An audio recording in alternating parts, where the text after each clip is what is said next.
Pretty soon here, we're going to go ahead and be graphing our polynomial functions. But before we do that, we need to be able to find the zeros or x-intercepts. They're easy values to find. They give us a foothold when we're trying to graph.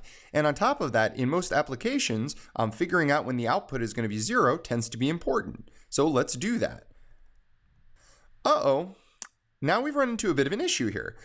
We don't really know how to solve this. It's not a quadratic. It's not something that we are used to solving. However, we're going to find that all that synthetic division we were doing earlier has totally set us up to do this. So I want to illustrate a quick concept based off of just, regular old division. So let's say I had 12 divided by 4 times 3. Now, I did this on purpose because I know that 4 and 3 are both factors of 12. But what I wanted to illustrate is if I wanted to confirm that they were factors of 12, what I could do was just this. I could divide 12 by 4 first, and I'm going to kind of break it up there, and then confirm, oh, yep, that divides evenly into it with a remainder of 0. And then I have 3 divided by 3, and that also has a remainder of 0. So I've confirmed that both 4 and 3 are factors of 12 because when I divide them individually into 12, I get remainders of 0. Now you'll notice though, I didn't actually divide both of them into 12. I divided 4 into 12, and then I took the quotient from that 3 and divided 3 into that. So I kind of just simplified it all the way down. And that's what we're going to do here. And that's actually a common mistake students tend to make. Well, one of the things you might point out to me is that if we're going to do this, we need to know what some of the factors are.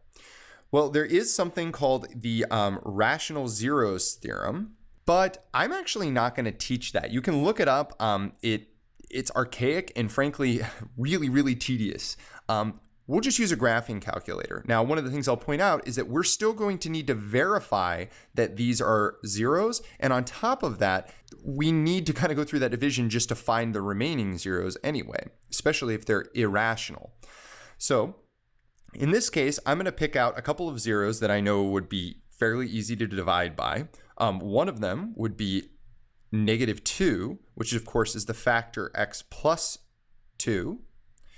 And the other one would be 1, and that would be, of course, be the factor x minus 1. So I'll use those to synthetically divide. And I'll also end up writing this as a product of factors at the end so you can kind of see how that would work as well. So in this case, we're going to divide, I'll use the -2 first. Now, before I divide, one thing I want to point out is I know that this polynomial right here, again, I'm just writing the coefficients, is a 4th degree polynomial. Now, when I divide it by x plus 2, that's going to decrease it to a 3rd degree polynomial. And we'll talk about how far we need to go with this in a moment, but let's do the synthetic division. And I got my 0, which confirms that this is in fact a factor and that -2, 0 is one of my x-intercepts, which I can clearly see from the graph.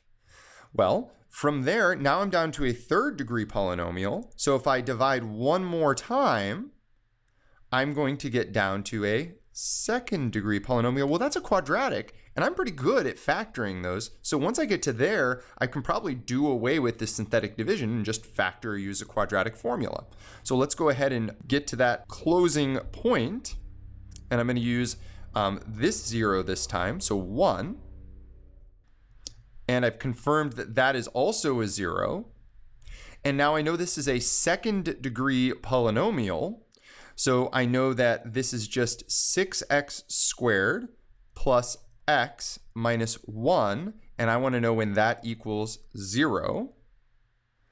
So I'll go ahead and factor that and find my zeros.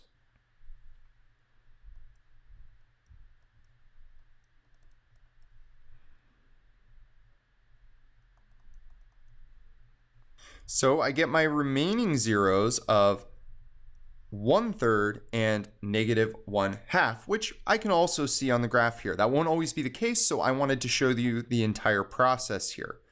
Now, we can write all of our zeros as points. That would be the best way to write them.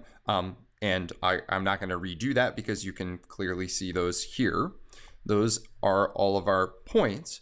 But using this, we can also figure out what the factors are and write out f of x as a product of its factors. Again, just kind of making sure that we understand how to rewrite this a few different ways. So we've got f of x here, and I can rewrite f of x as x plus 2 from that 0, right? X equals -2 is going to give me x plus 2 as my factor, x minus 1,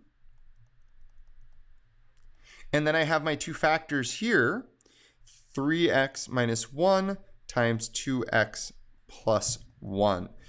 And I've now rewritten this as a product of its factors. And I've also found all of my x-intercepts, which should set me up pretty well to graph this once I add in a couple other details. In the next video, we'll talk about irrational zeros and some of the traits they possess so that we make sure we can find everything. But one thing I do want to point out to you is the fact that this has 4 factors and 4 zeros is directly related to the fact that this is a 4th degree polynomial. And again, I'll mention kind of those details in the next video as well.